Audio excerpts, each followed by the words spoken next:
The views, ideas, and content of WellSeekers and their guests are their own opinions, and you should always seek additional professional help around any of the issues discussed here on WellSeekers. Hello, and welcome to WellSeekers. I'm Lucia, and I am so happy to be here.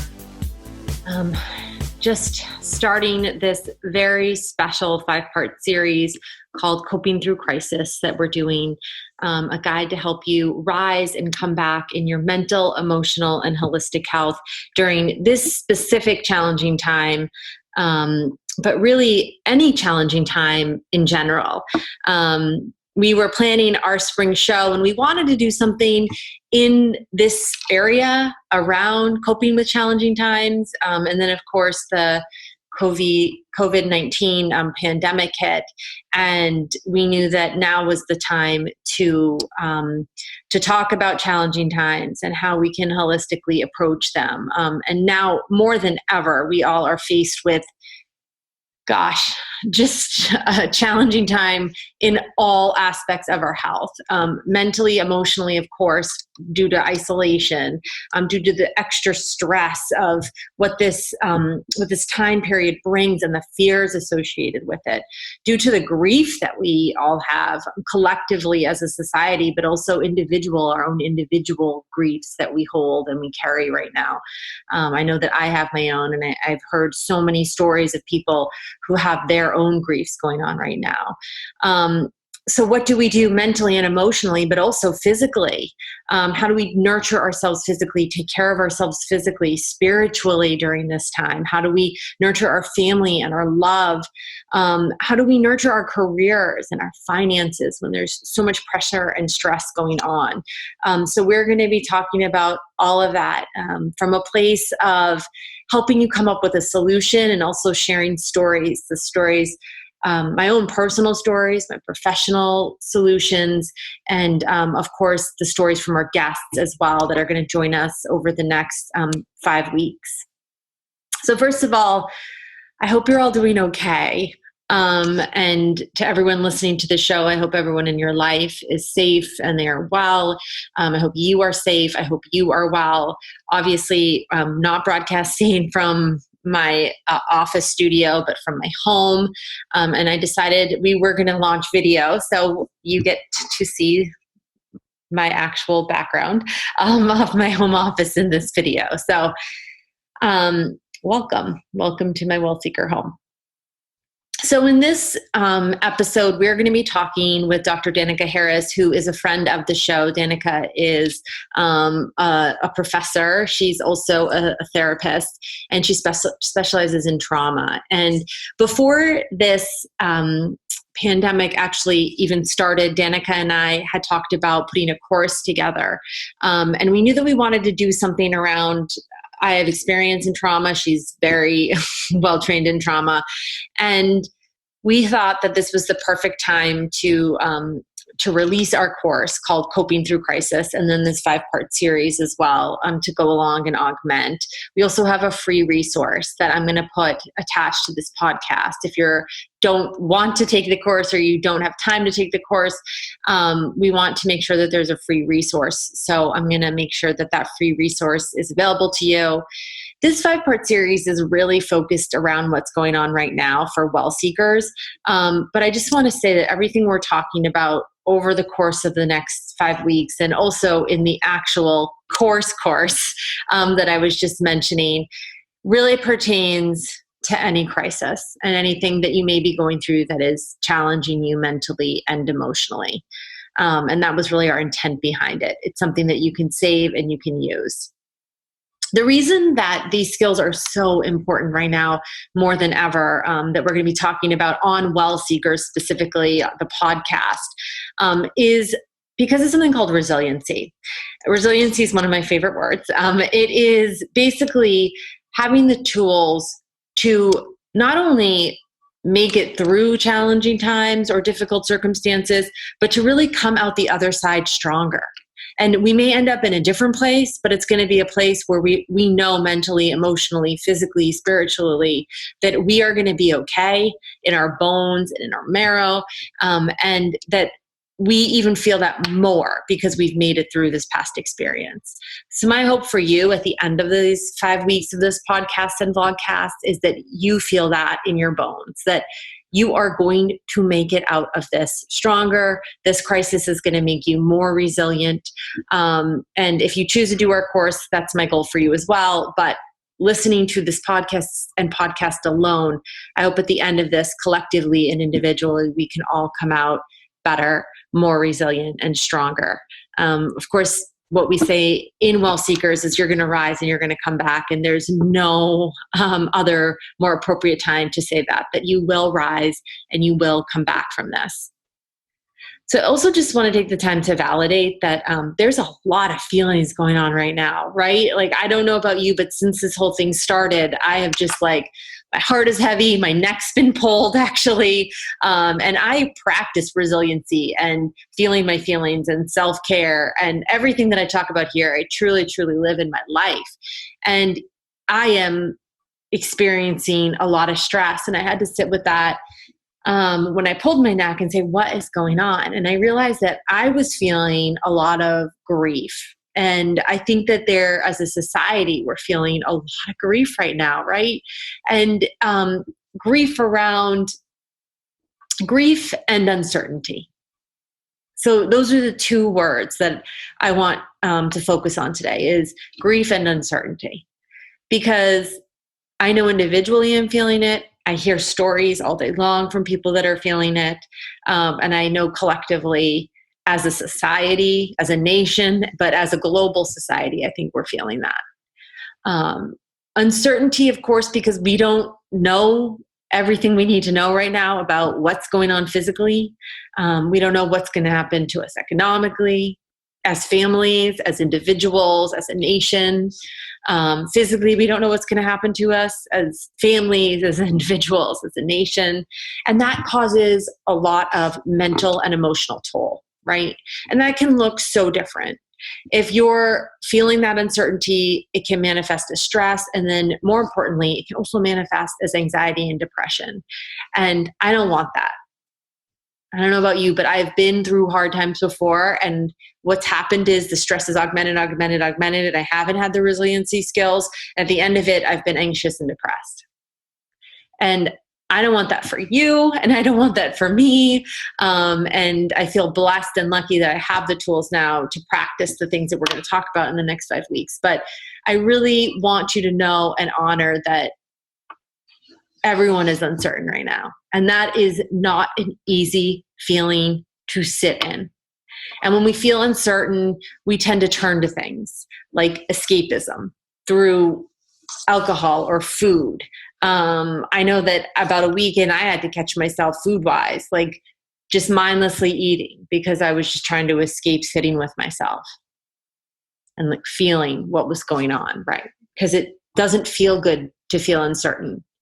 But just because it doesn't feel good doesn't mean that we can't get stronger during this mentally, emotionally, physically, spiritually.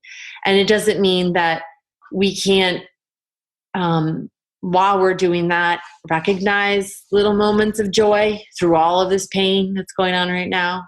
And these are some of the things that Dr. Danica Harris and I are going to talk about when she comes on the show in a little bit.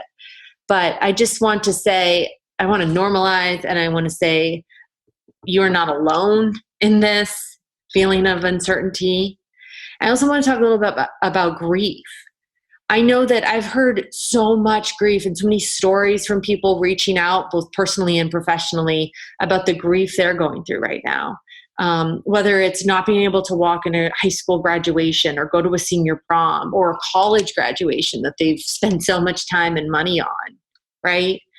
Or what about you're in the middle of getting your driver's license? I've heard that. Or being the parents, not getting to witness your child graduate from college or from high school. Or not being able to plan or take the summer vacation that you were looking forward to because we worked so hard during the year. Or being in a job that you love and now that job is gone or it's changed or it's shifted. I know that people are going through fertility treatments. I know that people are trying to date. People are trying to work on marriages. People are trying to create families. People were trying to save, right? People were in the process of buying a house, and all of a sudden all of this has stopped. And the result of that is grief. And grief is one of those things like uncertainty, where there's no magical sort of formula of how long it's going to take to recover or the feelings that you're feeling. But the important part is identifying those feelings that you're feeling, talking about them, and then using some of the skills that we're going to talk about with Dr. Danica Harris when she comes on to come through these times of uncertainty and grief stronger. So I just want to say again, personally, I have been through so many times of grief and loss and transition and crisis, hence the coping through crisis that we're talking about. But there is nothing that I think that we can equate a global pandemic to. So the level of this and the magnitude of this, it is big. So if you're feeling these things, I just want to affirm you're feeling really big emotions that we haven't collectively felt since 1917. So I wasn't alive in 1917. My dad was alive because he was older than my mom. But I remember hearing about some of the things that happened because of that, right? And it was this distant memory. And now we are here as a society and as individuals having to sit through a global pandemic. So it is a lot, but I promise you that we will get through this. You will get through this. Your family will get through this. Collectively, we will get through this. But there are ways to do that. And there are ways to get through it and come out on the other side stronger. There are ways to rise. There are ways to come back. And we want to walk with you for the next 5 weeks through those next 5 weeks, through all of those ways. So I'm going to be right here with you. Our guests are going to be right here with you. I'll put links below, like I said, to our free resource guide and to the course that we created. And we are just going to have extra videos, extra support, anything we can do. We also want to continue this conversation and have this be more of a two-way conversation. So make sure to reach out on our Instagram as well. And I'll make sure to wrap up and give you all that information at the end. So we will be right back with Dr. Danica Harris to talk about how we can cope through this crisis specifically, but also crisis in general. So stick with us. We'll be right back on WellSeekers. After a long day, taking time to love yourself and your friends and your family more well can be a challenge. We're so burnt out and exhausted and stressed from working so hard during the day, we forget to love the people and the places and the things that are important to us. Well, Lucia at Night is here to help. We're going to be a retreat and a treat for your day. A place to laugh, to connect, and to learn to love yourself and others more well. We're going to talk about relationships, ways to sleep better. We'll have expert guests, personal stories, maybe even a musical guest or two. We'll share behind the scenes into my own life as well, my friends, my family, and of course, my relationships. So close the door on your day and light up your night with Lucia at Night. Also, make sure to check out more at WellSeekers.com for simple and real-life ways to bring wellness home. I'll see you tonight on Lucia at Night.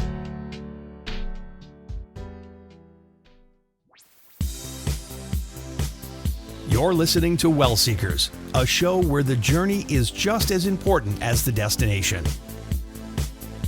And we're back on WellSeekers with our guest, Dr. Danica Harris. Danica's been on the show. How many times have you been on now, Danica? This is the third time. Oh, I thought it was more than once. Danica's a friend of the show and also become a friend of mine, which I so appreciate this connection and just your wisdom and everything you have to offer. So welcome back to the show. Thank you. And same, right back at you. Oh, thank you. So Danica and I, as I mentioned in the opening, have been working on a course called Coping Through Crisis, which is something that is needed, I think, in general for people who are going through a challenging time, but especially right now is something that is so key. So we were talking about what is going on right now, because I know that, I don't know if you've seen these memes going around about what you look like in March and what you look like in May.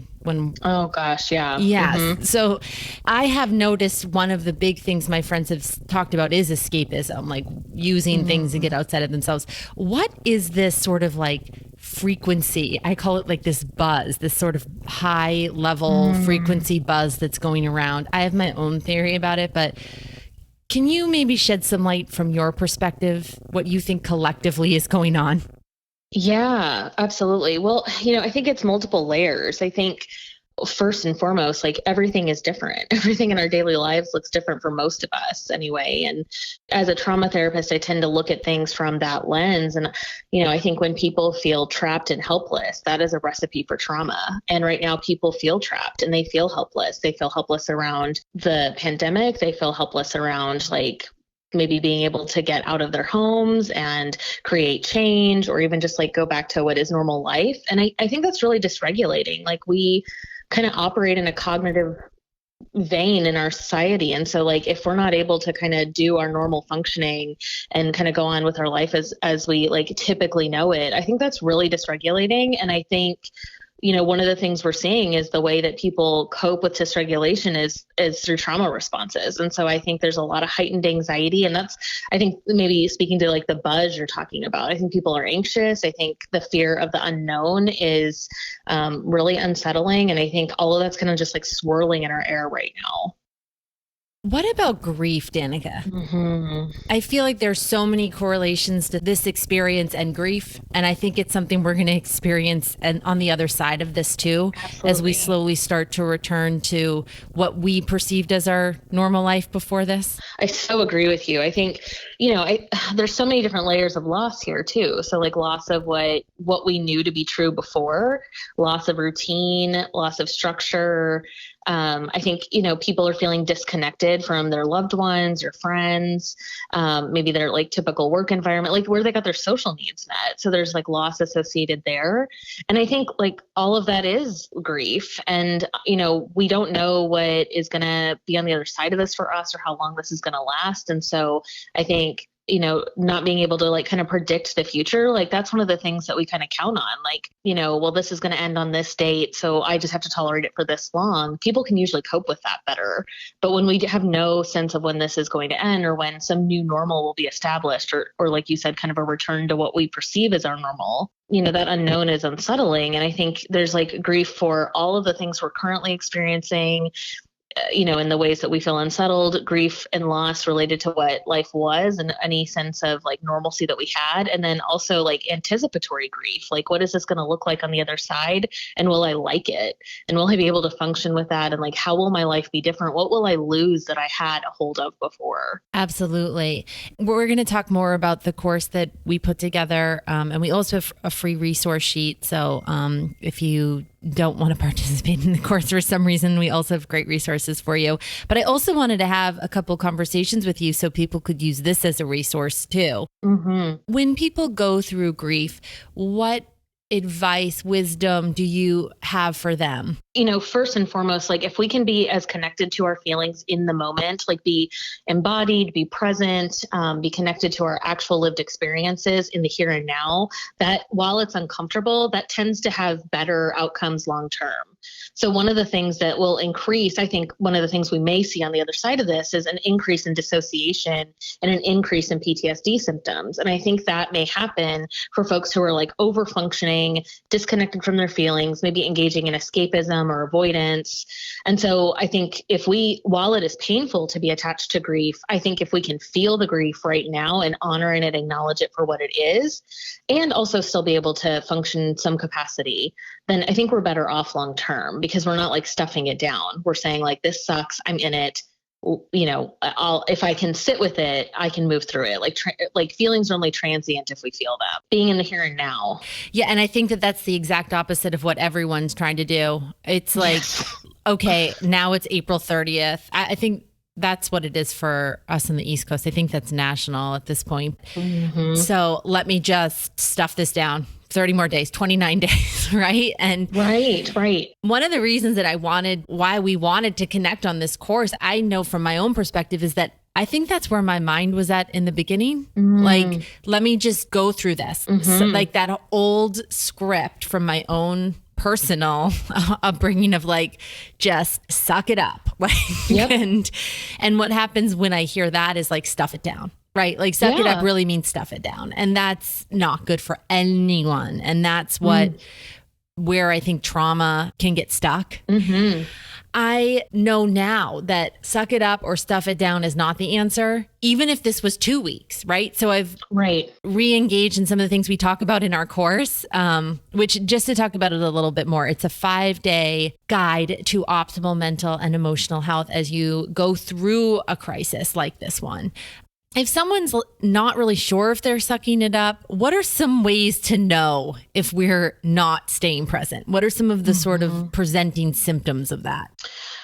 Well, I mean, I relate to what you were saying about kind of initially, like you were kind of engaging in that same process. Me too. I think we're kind of like wired to do that. And I think there's a lot of cultural messages about like needing to move forward, especially if you're in professional roles. Or if you have some sort of status or whatever, there's like this idea that like, I've got it, it's fine. And so I know for myself, like that first week when we were kind of being told about, needing, in Texas, we were like, really, it was like social distancing was kind of the first thing. And like, need to be around groups of like 6 or less and, try to keep space from people and that sort of thing. And I like found myself working really late at night and it like in a way that was like not entirely necessary. It was like, oh, well, I mean, I'm just going to keep going.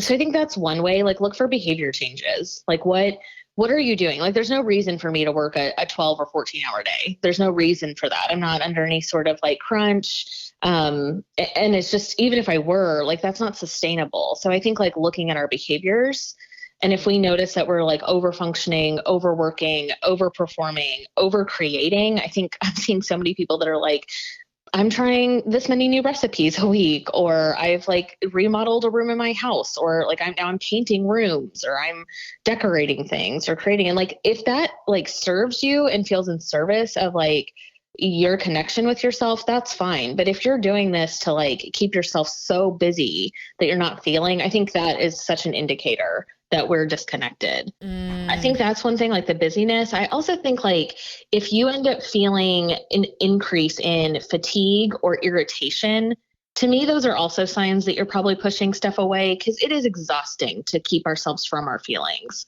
Like stuffing down grief right now, that would be very tiring.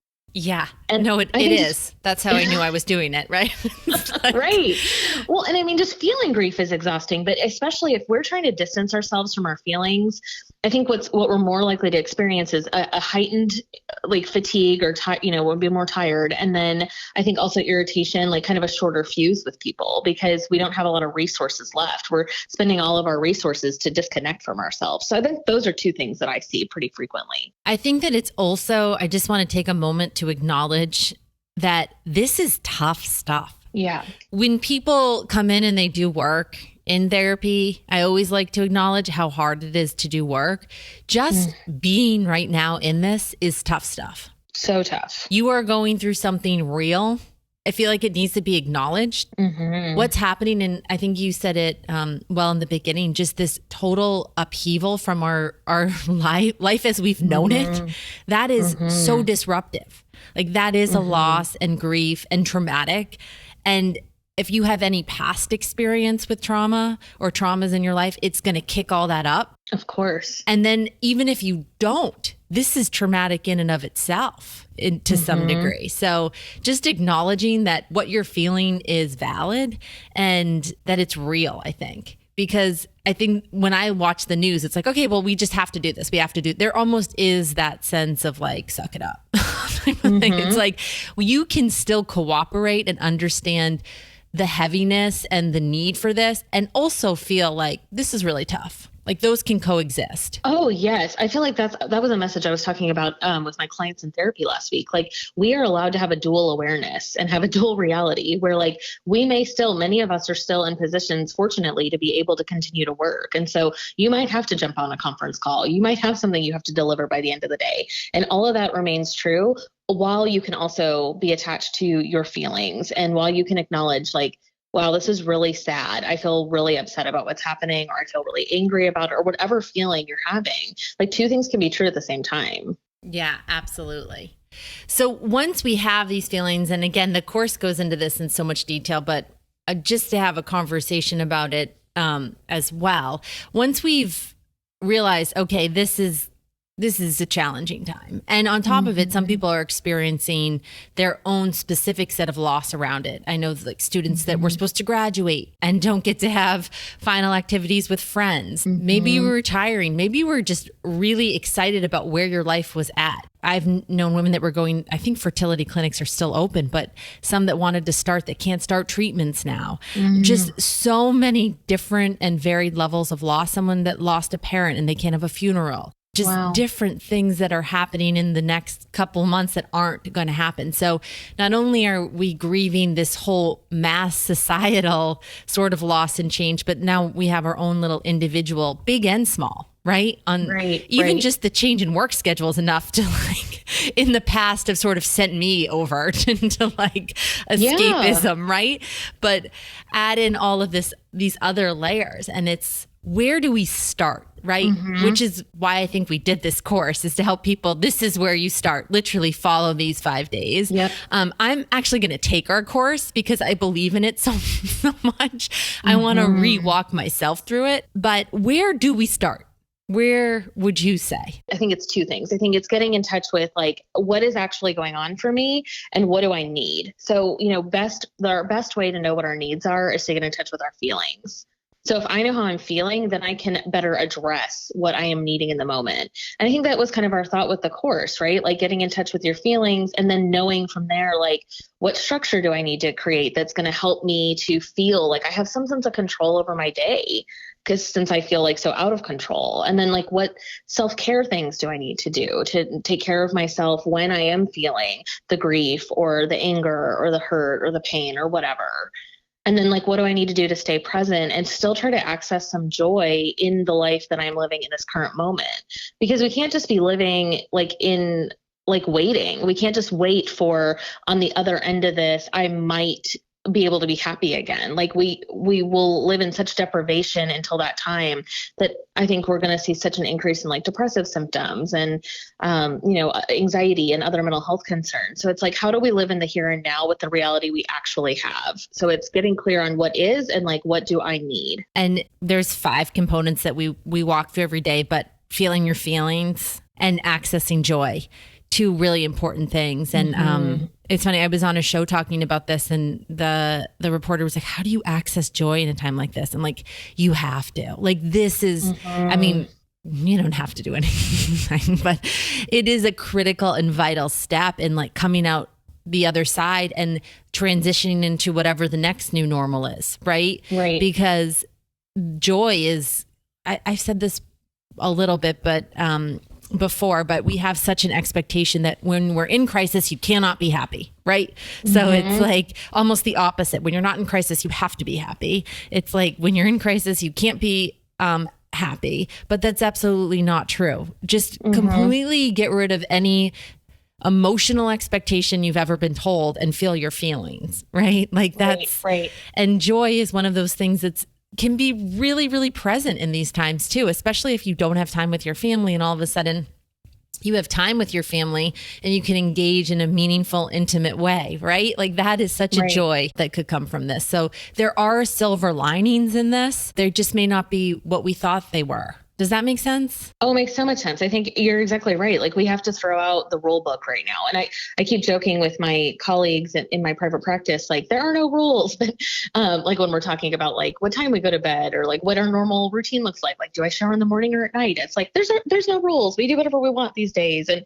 and like, we're kind of laughing about it lightheartedly, but at the same time, I think like, even giving that message to our bodies, like there are no rules, like it affords us to actually get in touch with like, okay, well, what do I want and need right now? Like instead of the shoulds, like, oh, I should be doing this schedule. I should be working out. I should be blah, blah, blah.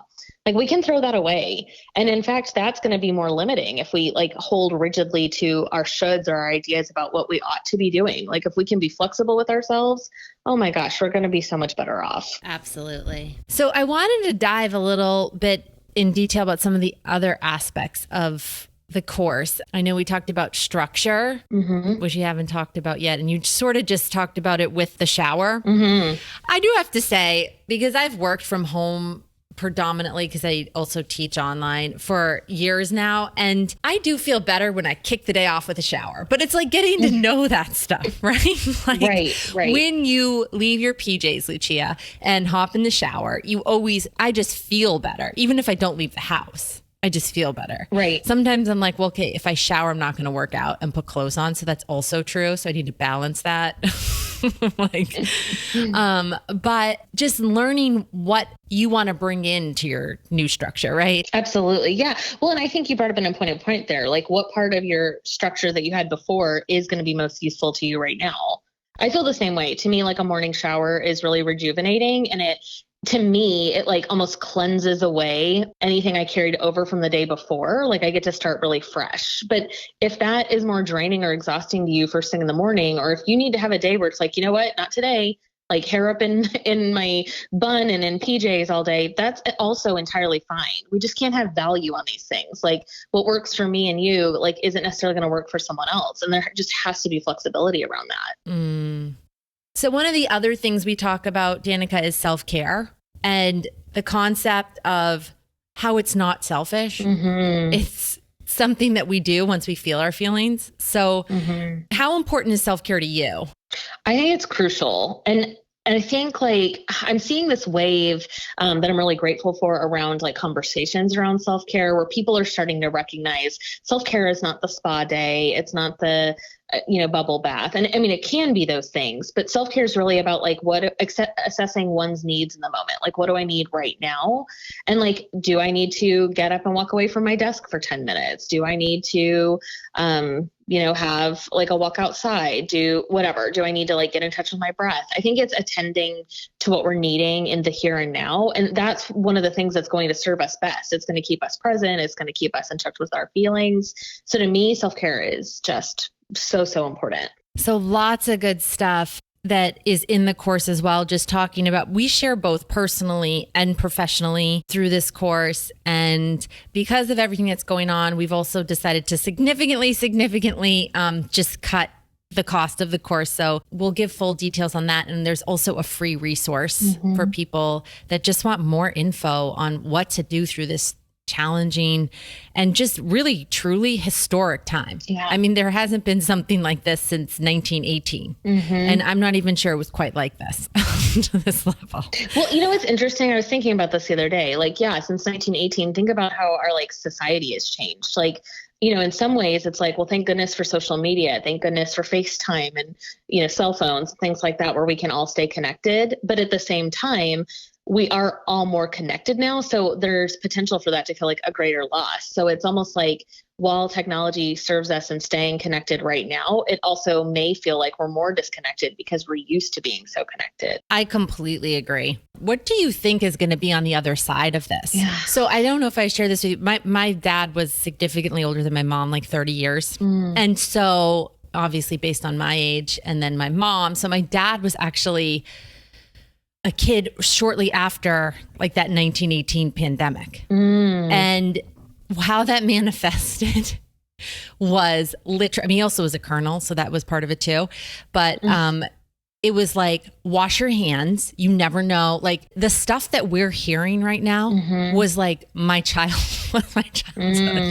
Like when you go to someone's house, like make sure you wash your hands. You don't know what germs they have. I'm like, what do you mean what germs? And it's because of 1918. And he grew up with that with his parents. Wow. And I was like, this is going to be in us now. Like the wash your hands, whose house are you going to? How many people are they in contact with? At least for a short amount of time, this will be with us, if not longer.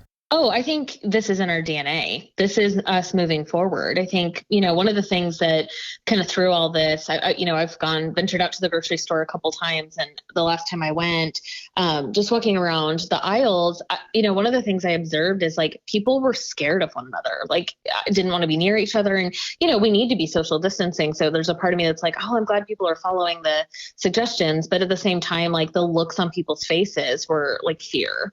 Like, I don't want to be near someone. I don't know what you have. I don't know what your germs are. And, that like as a therapist, like walking around and just as an empathic person, like walking around the grocery store, I had tears in my eyes, just like I can't even believe like how life has changed where people are now afraid of one another. And that, I think, not to be overly bleak, but I mean, I think that's something we're going to carry forward is like, worry about connection and those sorts of things. My experience as someone who had that sort of rare experience, because most people don't have dads that were 30 years older than their moms. So you get such a different generational perspective firsthand. Oh, sure. And my experience is I understand him so much better through this. Oh, wow. Because that was some of the attitudes that like my Nana had and he had, especially my Nana. I am convinced now it's because of this. Like, because they lived through that. Yeah, it absolutely. It's so interesting to see what's going to happen on the other side. But I think the most important thing is that we can come out stronger on the other side. Yeah. Well, I was thinking, because like that's kind of the flip side of this, right? Like I'm wondering if people will also feel like more grateful and more connected. And I'm not trying to say like we have to find meaning in all this, but I think there will be meaning in it. I think people will desire and value connection in different ways because we're all really closely and intimately aware right now of what it's like to feel disconnected, of what it's like to not have freedom and flexibility to like go to a restaurant with a friend or just even see a friend in person. So I do wonder if there will be like maybe a collective slowing down, or maybe that's just my hope. Like, I don't know, but like, can we really honor and acknowledge the things that really matter in our life outside of just simply productivity? I wonder that too from a child perspective, because kids having so many nephews, like there's so many, they're like activity to activity to activity. So many children in my life, not just family. And I wonder how much of this is going to be like, what were we thinking? You know what I mean? Like, right. You can play one sport or do one activity. Like, that's enough. The rest can be family time. Right. Like, is it going to bring us back to family more, like you just said, time where we're not so quote unquote, what we view as productive, which can be counterproductive. Right. So much good stuff to think about. And I think that's the best message, that if you do feel this, if you do access joy, if you do walk through some of the things that Danica mentioned and that we've been talking about, that you can come out the other side even stronger and more resilient. Dr. Danica Harris, thanks so much for joining us. And we're going to talk more about the course when we come back on WellSeekers and just give you more information on that. But if people want to find you, Danica, how can they get in touch with you? Probably the best way is on Instagram. So I'm at The Empowered Therapist, but I am also in private practice in Dallas, and my website is empoweredhealingdallas.com. Dr. Danica Harris, thanks so much for joining us, and thanks so much for being my partner in this course, Coping Through Crisis. Thank you. Yes, it's been great to do. Yeah. We'll be right back to talk about it a little bit more on WellSeekers. Today's lifestyle demands the best in wireless, and with Pulse Cellular, you have the best options available. Switch to Pulse Cellular for unlimited talk, text, and high-speed data, coast to coast with no contracts, no credit checks, and no overage fees. One line for $65 or 4 lines for just $45 each, including hotspot, Wi-Fi calling, and 50 gigs per line. And for all you travelers, we got you covered in Canada and Mexico. Plus, text and data in over 210 countries worldwide, all with the best phones or bring your own. That's pretty awesome. Get the best user experience on mobile at pulsecellular.com. Thanks for being part of the Seekerhood. We couldn't do this without you. Now, back to the show. And we are back on WellSeekers. Thanks so much again to our guest, Dr. Danica Harris, for her wisdom and her experience. And thank you all so much for being here and letting us walk with you through this time and for the past almost 2 years that we've been doing this show, which I can't believe time flies. 2 years just has flown by. So before we go, Danica and I talked a little bit about the course. I truly believe in the skills of this course. And I will make sure that the course link is below as well. But again, if you don't want to do the course, we are still going to walk with you and guide you through the next 5 weeks of this podcast, giving you incredible skills holistically, talking a lot about mind, body, spirit, like meditation. How do we get in touch with meditation in very specific ways? We're going to be talking about love and what if you are at home with a family? Or what if you are at home with a significant other that you really like or really are not having a great time with and not getting along with? Or what if you're at home with your parents? So we're going to be diving into all of it holistically, taking on the mental part of this, the emotional part of this, the spiritual part of this, the physical part of this, so that you know that you will get through this. So make sure to check out WellSeekers.com if you're listening on one of the other platforms that we're on, like iHeart or iTunes, and you can get more information on everything that I'm talking about. Otherwise, if you're listening on our website, make sure to click below and you can at least get that free resource, if nothing else. From all of us here at WellSeekers, we truly, truly want you to know that our hearts are with you, our minds are with you, my prayers are with you, and I'm so honored to be able to walk with you, and I want to walk with you over the next 5 weeks to help you rise and come back stronger through this incredibly challenging time. So know you're not alone, know you're going to be okay, and know that we will all collectively come out on the other side of this better and stronger. Until next week, we'll talk to you soon, and make sure to stay in touch with us on Instagram at WellSeekers, on Twitter at WellSeekers, on Facebook at WellSeekers. You can catch me on Instagram at Lucia and Naz. We'd love to hear your feedback, your comments, your questions, your stories. We want to hear the good stories. We want to hear the challenging ones. And we truly want to see and do whatever we can to help you through these next 5 weeks.